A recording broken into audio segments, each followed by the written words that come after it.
I'm sitting in the window seat this morning instead of my usual kitchen counter spot. And you know what? Sometimes a small change in routine can make you see everything differently. The morning light is streaming through the glass in the most perfect way. And there's this gentle breeze flowing through the screen that feels like early summer at its absolute best. The temperature is just right. Not too warm, not too cool. Exactly the kind of morning that makes you want to open every window in the house and let the whole world flow through. My coffee tastes especially good this morning, maybe because I'm taking the time to really notice it instead of just rushing through my usual weekday routine. There's something different about Saturday morning coffee, isn't there? It's the same beans, the same brewing method, but somehow it feels more luxurious when you know you don't have anywhere urgent to be. The steam is curling up from my mug in those delicate spirals that catch the morning light, and I can actually sit here and watch them dance without worrying about being late for anything. Benny is doing his morning patrol right now, though his weekend version is distinctly different from his weekday efficiency rounds. Today, he's taking his time, really investigating each corner of the yard, like he's got all morning to conduct a thorough security assessment. I can see him through the window, and his whole body language seems more relaxed, like even he understands that Saturday mornings operate under different rules than the rest of the week.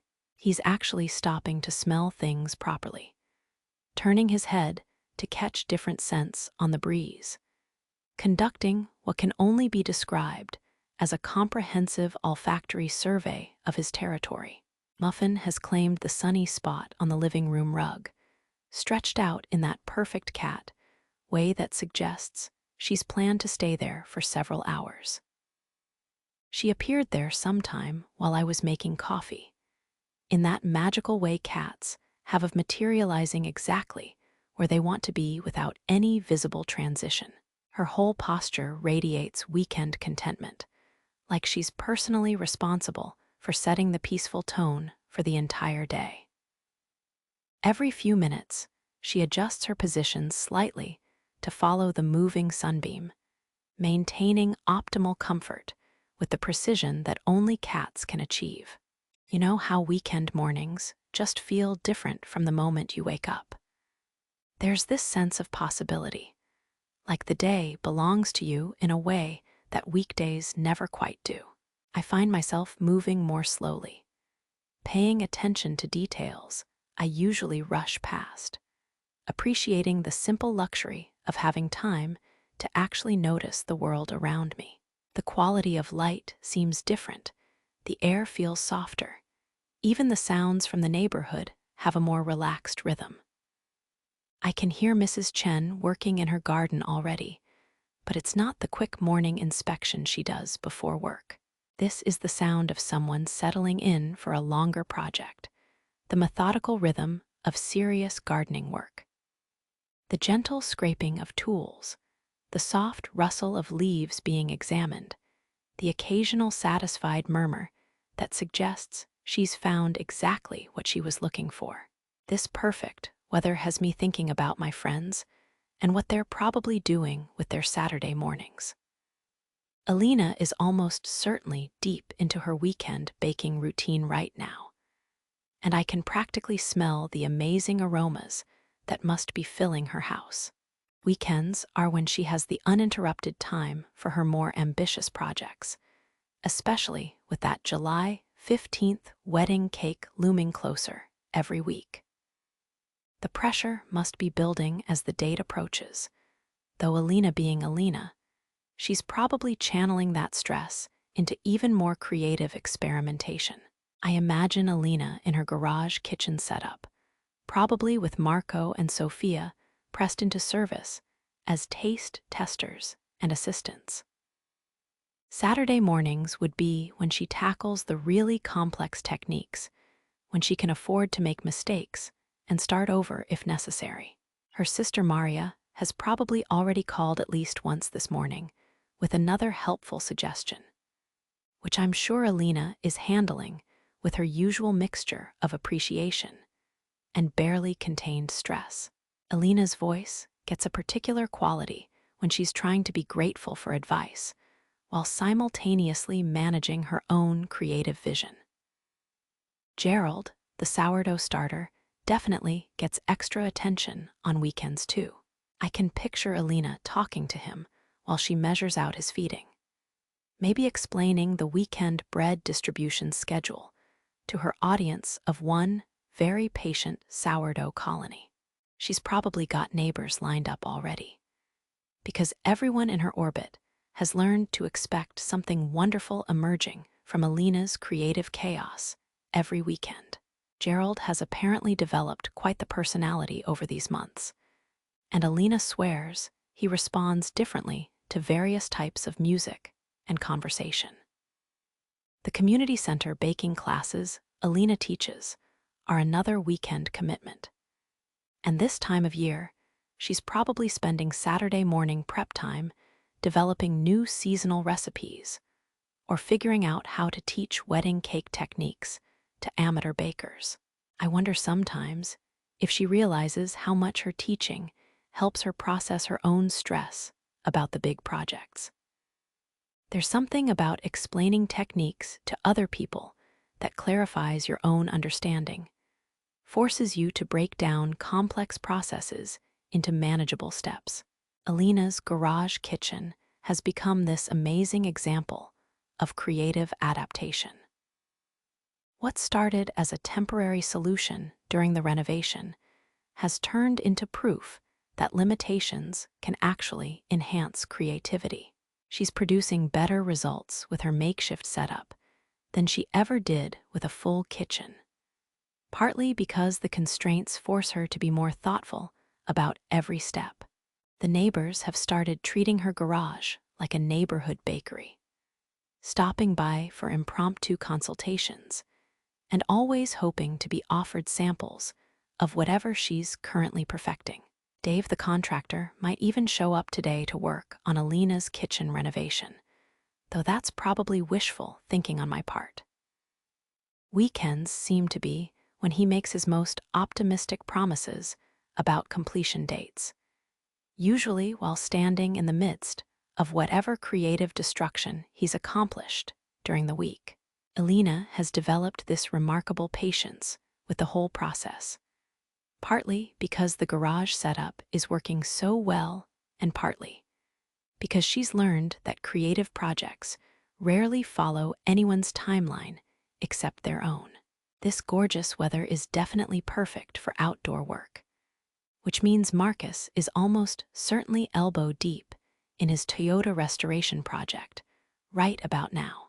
Saturday mornings are when he can really focus on the detailed work without watching the clock, when he can take apart some complicated engine component and spread all the pieces across his workspace without worrying about having to pack everything up for Monday morning. The methodical precision of restoration work seems perfectly suited to Marcus's personality. This careful balance of preserving original character while improving functionality. Angela might be there with him, gradually learning to appreciate the methodical precision of restoration work. I love thinking about how their relationship is developing through shared projects, how she's discovering that there's something deeply satisfying about watching Marcus' problem solve his way through mechanical challenges. She started out skeptical of his automotive obsession, but I get the sense she's beginning to understand the meditative quality of careful, skilled work. There's something romantic about learning to appreciate your partner's passion, even when it's completely outside your own experience. The Toyota's bodywork phase probably needs good weather and proper ventilation, so today would be perfect for tackling some of the more involved repair and prep work. Marcus approaches every aspect of this restoration like he's conducting a scientific experiment, documenting each step and researching the best methods for achieving authentic results. He's got this wonderful combination of respect for traditional techniques and openness to modern improvements, always asking whether a modification enhances or compromises the truck's essential character. Saturday afternoons are when his community workshop participants tend to stop by. People who have time to really watch and learn instead of just asking quick questions. I imagine Marcus enjoys these longer teaching sessions when he can explain not just what he's doing, but why he's chosen particular approaches. There's something about his patient teaching style that makes complex mechanical concepts accessible to anyone genuinely interested in learning. He never makes people feel stupid for not knowing something, instead treating every question as an opportunity to share knowledge he's passionate about. Summer car show season is approaching fast, which probably adds a subtle layer of motivation to his weekend work sessions. Not pressure exactly, because Marcus isn't the type to rush quality work, but definitely an awareness that he wants the truck ready to display proudly when the time comes. The classic car community seems to appreciate craftsmanship and attention to detail more than flashy modifications, which suits Marcus's approach perfectly.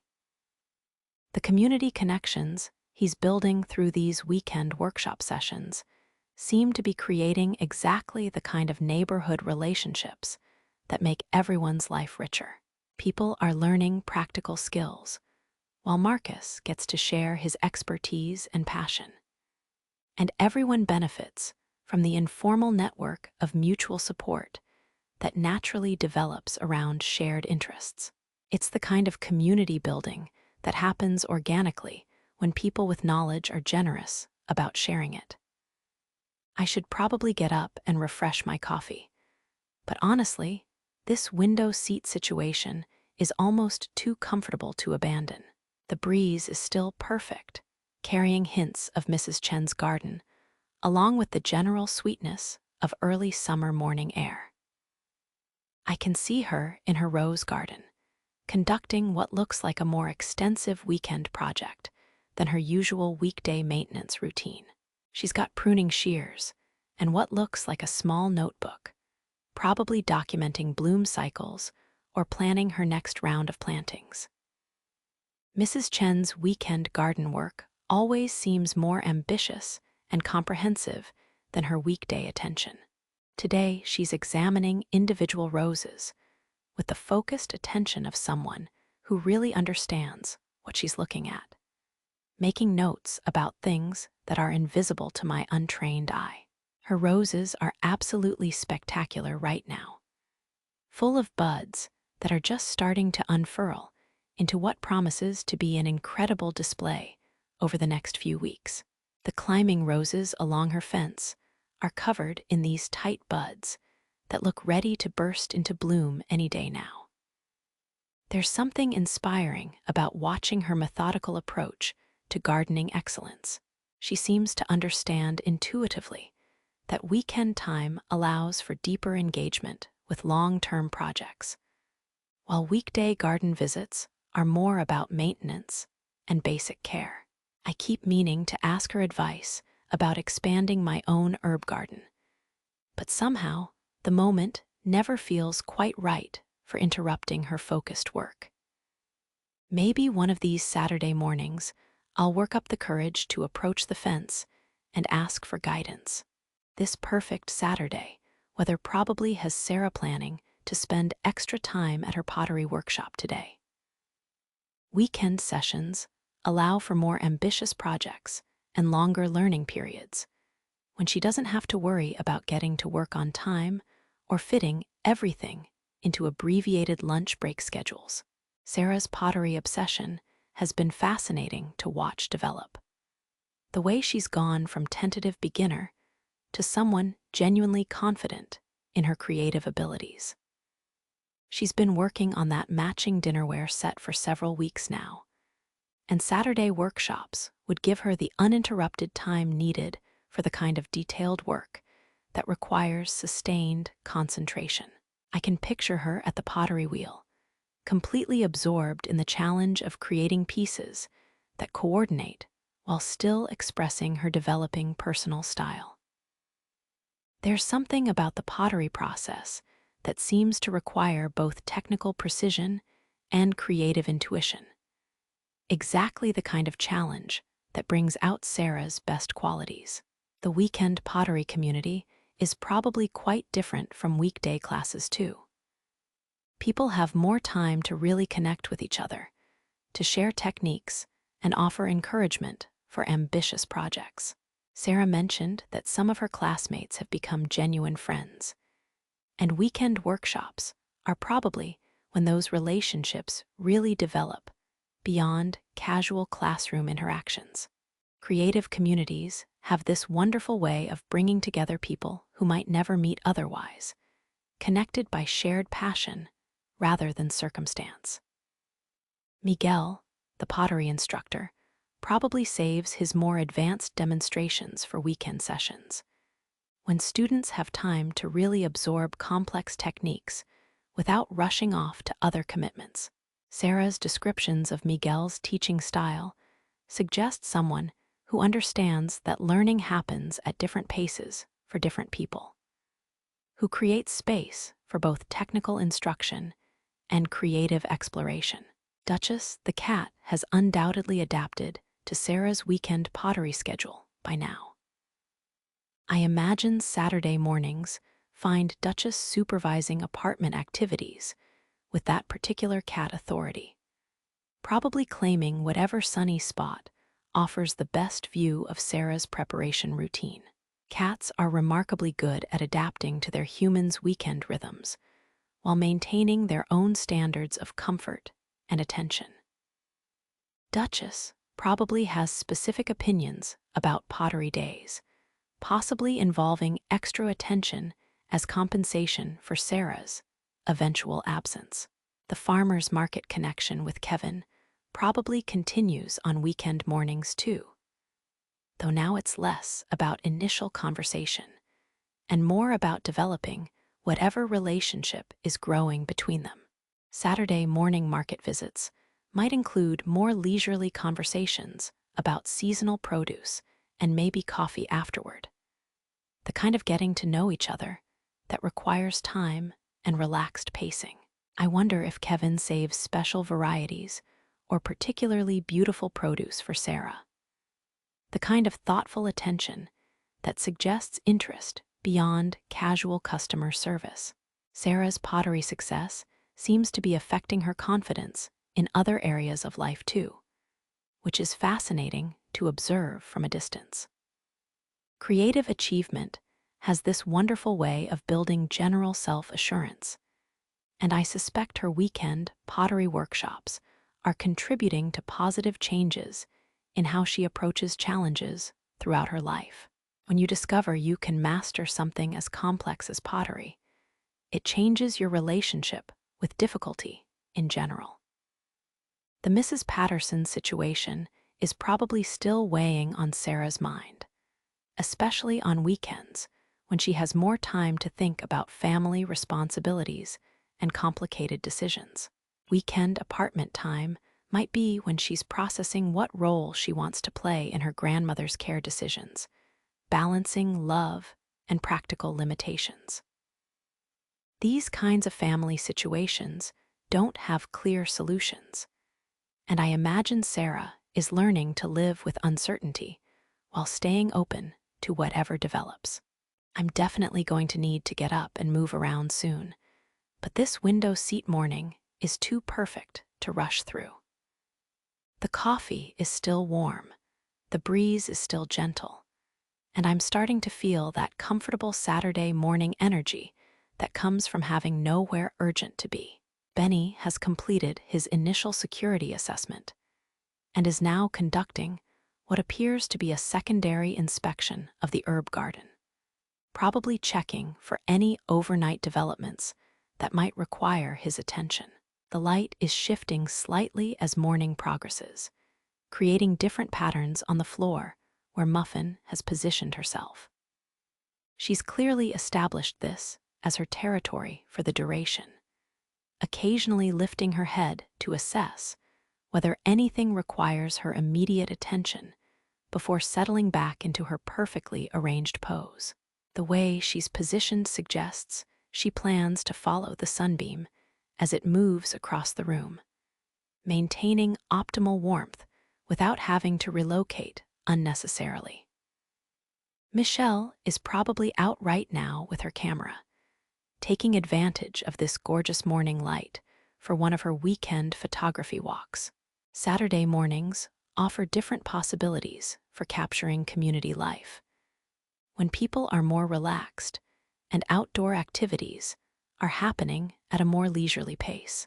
The early summer light quality is probably spectacular right now, with that golden warmth that makes everything look more beautiful than usual. Weekend photography walks would give Michelle time to really experiment with composition and lighting, to wait for the perfect moment instead of trying to fit creative work into lunch break schedules. I imagine she's got several different routes mapped out, depending on what kind of subjects she wants to focus on.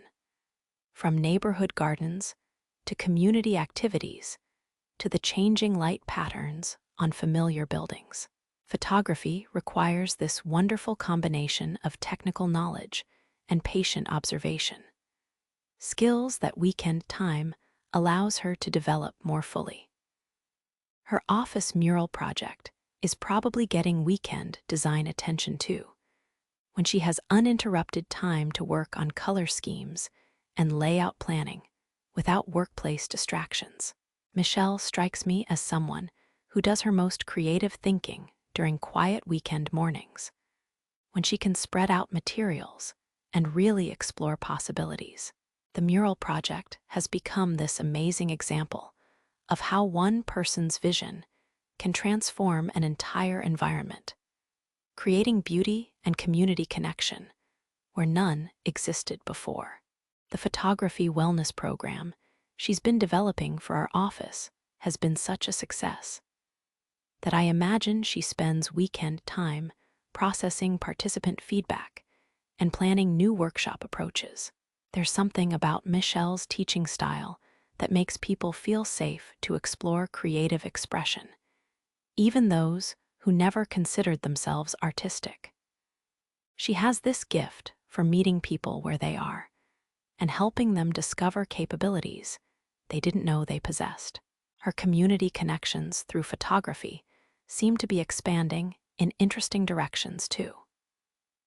Weekend mornings might be when she volunteers for local nonprofit events, documenting community activities and building relationships with people who share her commitment to visual storytelling.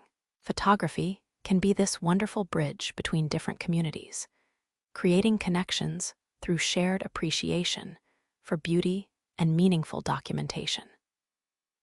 The seasonal light changes that Michelle is so good at capturing are probably at their most dramatic during weekend mornings, when she has time to really notice how the quality of illumination affects mood and atmosphere. Early summer light has this particular warmth that transforms ordinary moments into something almost magical.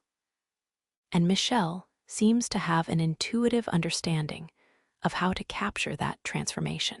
All this thinking about my friends and their weekend activities has me realizing how much I appreciate the different rhythms we all create for ourselves.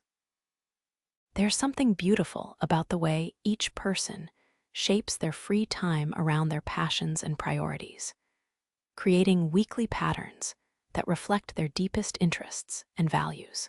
Janet is probably deep into family planning mode right now, organizing some complex weekend activity that will run like a well-oiled machine while still feeling relaxed and enjoyable. Janet's gift for organization extends far beyond workplace efficiency into creating family experiences that everyone actually enjoys, which is no small achievement with teenagers and a skeptical husband. The digital detox vacation Janet has been planning for her family is probably getting serious weekend attention, with detailed preparation lists and activity research. She approaches family planning the same way she handles workplace projects, with systematic preparation that somehow makes everything feel effortless and fun.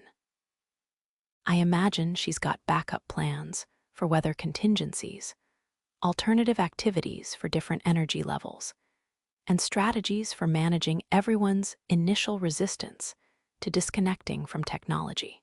Tom has apparently become completely converted to Janet's meal planning system, and weekend grocery shopping is probably now a collaborative effort that involves color-coded lists and strategic store navigation.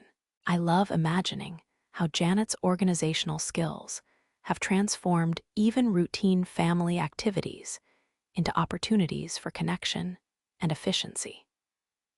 Tom's transformation from skeptic to evangelist about the meal planning system is probably one of Janet's greatest organizational victories.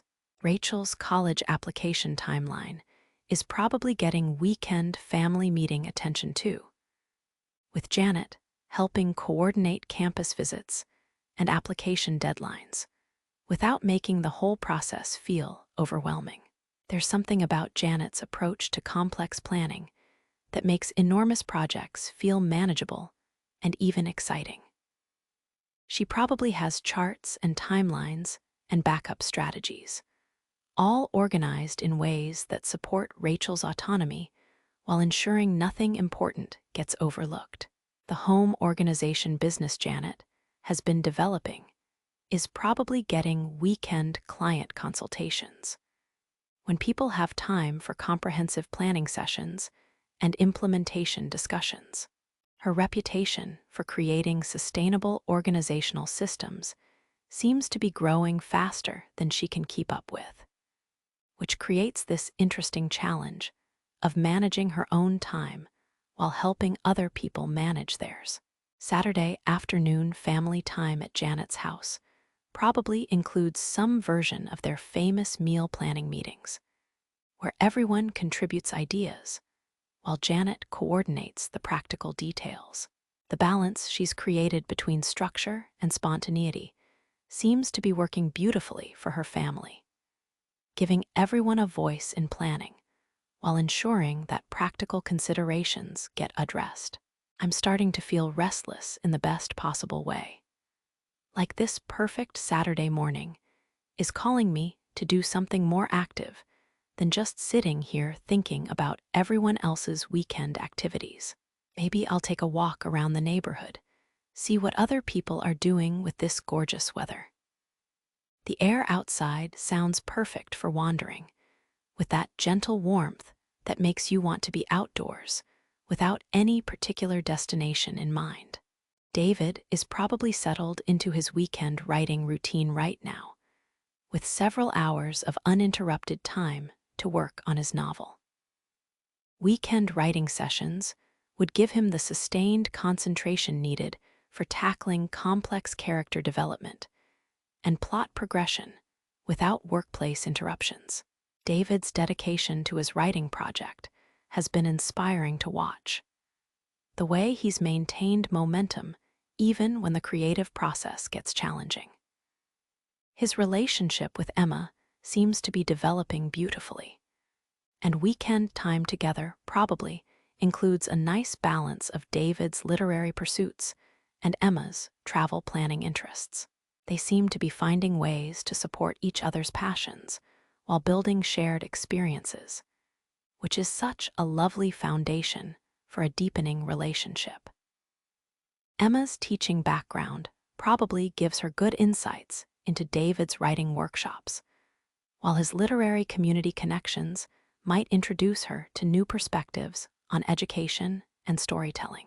The neighborhood book club that David leads probably has weekend planning sessions too, when members have time for longer discussions about upcoming reading selections and social activities. David's enthusiasm for literature and community building seems to be creating exactly the kind of intellectual social network that enriches everyone's life. Book clubs have this wonderful way of creating deep friendships through shared exploration of ideas and stories. David's novel about family immigration experiences is probably requiring weekend research time too, when he can delve into historical details and conduct family interviews without work schedule constraints. Writing from personal and cultural experience requires this delicate balance of authenticity and artistic interpretation. And weekend writing sessions probably give him space to navigate that complexity thoughtfully. Robert's weekend latte art practice is probably happening right now, with Amy patiently tolerating the kitchen being converted into a coffee laboratory for several hours. His progression from unidentifiable blobs to almost recognizable leaves has been genuinely impressive to watch. Though I suspect Amy deserves credit for providing both encouragement and constructive feedback throughout the learning process. Bean, the office coffee plant, is probably getting weekend attention too, with Robert checking soil moisture and documenting growth patterns like a proud parent. That plant has become such an unexpected community focal point at work, bringing people together in ways Robert never anticipated. Bean's development into a department mascot demonstrates how small gestures of care and attention can create ripple effects of connection and positivity. The monthly office coffee tastings Robert organizes have become surprisingly popular, and weekend planning time probably goes into researching new coffee origins and educational content. His genuine passion for coffee quality and education seems to be converting even the most casual coffee drinkers into more appreciative consumers. Robert has this gift for sharing technical knowledge in ways that enhance enjoyment rather than intimidating people. Robert's coffee farm research trip planning is probably getting weekend attention too, with detailed research about sustainable farming practices and direct trade relationships. The trip represents this beautiful integration of Robert's coffee passion with broader concerns about environmental impact and economic justice. Amy's willingness to participate despite not sharing Robert's coffee obsession suggests a relationship built on mutual support and genuine interest in each other's growth.